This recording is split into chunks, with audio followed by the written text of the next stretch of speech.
Baik, selamat sore. Sore hari ini saya sudah bertemu dengan Bapak Julius yang sedang menggunakan alat untuk mengecek kolesterol, asam urat, dan penyakit lain-lainnya. Boleh saya tanyakan sedikit, Pak? Boleh, Pak. Alat yang Bapak pakai ini dari dokter atau Bapak beli sendiri? Silakan, Pak. Jadi alat yang pakai ini memang beli sendiri, diinstruksikan oleh dokter. Jadi setiap orang yang mempunyai penyakit diabetes seperti saya, alangkah lebih bagusnya harus memiliki alat begini, karena pola makan kita dengan sekarang ini bertentangan dengan penyakit ini. Jadi setiap kali ada kita merasa yang tidak nyaman, kita perlu periksa darah kita sendiri. Dan alat ini kita beli ini, dia banyak macam merek, tapi saya lebih memilih ini. Dan ini waktu saya belinya itu 700.000. Sudah ada stick-sticknya memang. Jadi ada stick glukosanya atau gula, ada stick ini asam uratnya, ada stick ini asam urat, ini kolesterol, ini gula darah.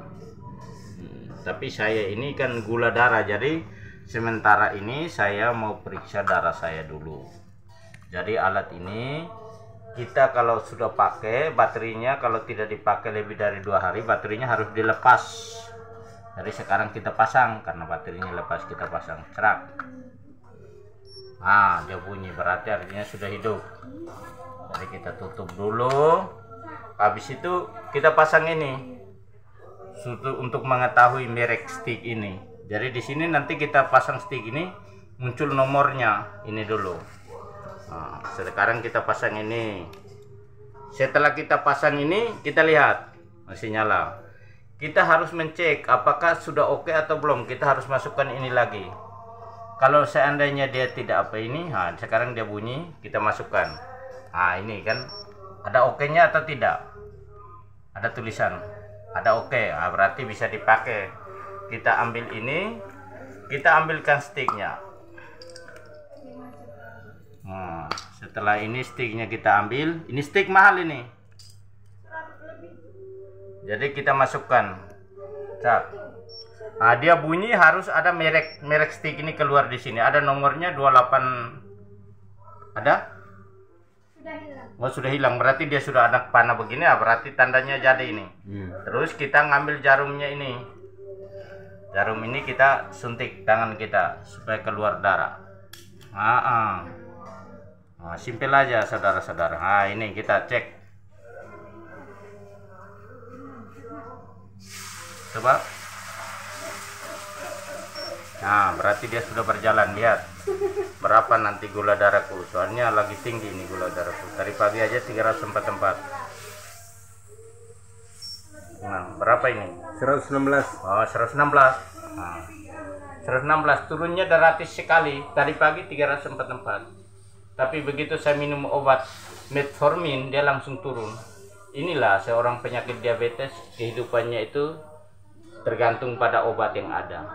Dan sampai sekarang dokter-dokter itu belum menemukan obat yang bisa menyembuhkan secara total untuk penyakit gula itu, sampai sekarang belum ada.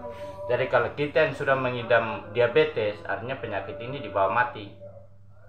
Jadi pola makan kita harus terkontrol, gaya hidup kita harus terkontrol, sehingga kita umurnya panjang.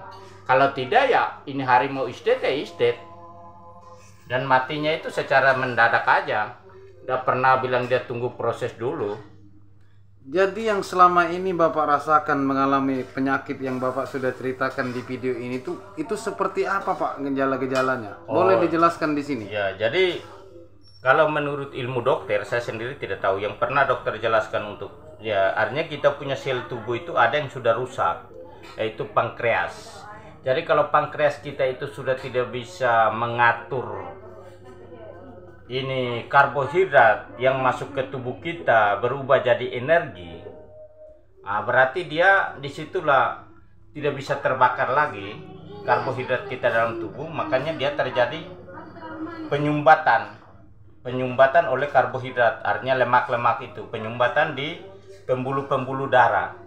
Nah, jadi dia gula darah, kadang kolesterol. Kalau gula darah ya parah lagi. Jadi gula darah itu gejala-gejalanya pertama, kalau orang yang fisik tidak kuat itu kalau dia naik itu pusing, kencing terus, haus terus, lapar terus, keringat pun terus kadang. Nah itu berarti sudah ada tanda-tandanya.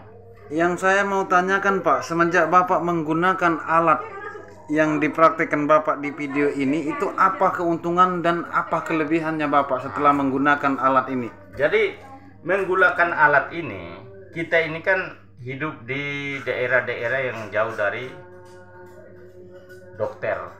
Nah, yang punya alat ini kan kebanyakan di klinik-klinik itu ada, tapi di kota besar.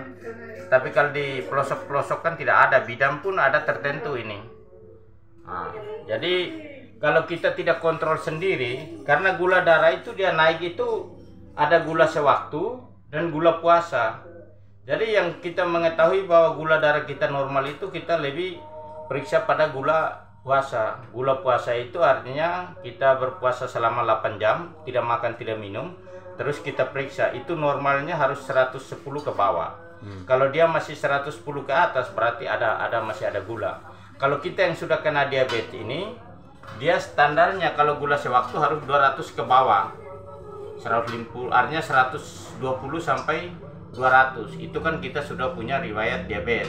Tapi kalau orang yang tidak punya riwayat diabetes, dia harus 150 aja. Tidak boleh lebih. Kalau lebih berarti dia punya penyakit diabetes. Nah, jadi keuntungan kita itu karena gula darah ini dia tiba-tiba tinggi dalam tubuh kita tidak tahu, dalam sel darah kita tidak tahu.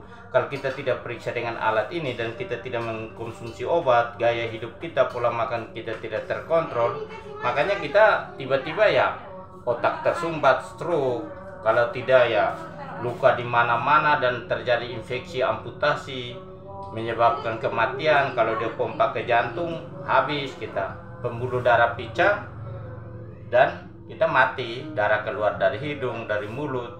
Dan itu penyakit itu susah diobati. Dia itu diobati istilahnya dengan cara itu, pola hidup kita mencegah aja, meringankan aja istilahnya. Apa yang perlu Bapak sampaikan dengan teman-teman yang seumur Bapak agar tidak mengalami penyakit yang sudah Bapak jelaskan di dalam video ini? Boleh Pak sampaikan agar mereka selalu menjaga kesehatan dan keseimbangan tubuh, boleh Bapak sampaikan di dalam video ini? Kalau yang bisa saya sampaikan menurut pribadi saya, karena saya bukan orang dokter, menurut pribadi saya, artinya sekarang ini kan semua diabetes itu bukan kena pada orang tua juga, anak muda juga. Jadi tergantung dari pola hidup. Jadi harus punya pola hidup yang sehat, seperti makan, minum, apalagi seperti mengkonsumsi alkohol atau yang lain-lain, rokok, itu kan merusak sel tubuh manusia, dan disitulah muncul penyakit-penyakit seperti ini. Terlalu banyak makan minyak, segala macam, itu semua terjadi. Jadi itu yang supaya jangan kena itu tidak lain, tidak bukan, yaitu harus jaga pola hidup kita, cara makan yang sehat, cara minum yang sehat. Kalau berpakaian segala macam tidak perlu. Kalau masalah diabetes itu pola makan saja. Oke, mungkin itu saja yang Bapak ingin sampaikan dengan teman-teman di luar. Ya, inilah video yang tadi kami liput. Bapak Julius sudah menceritakan bahwa mengalami gejala penyakit yang dia derita. Ya, saya berharap dengan adanya video ini, mari kita saling sama-sama menjaga kesehatan dari usia kita mulai hari ini sampai dengan akhir hayat kita. Salam dari TV Cendana.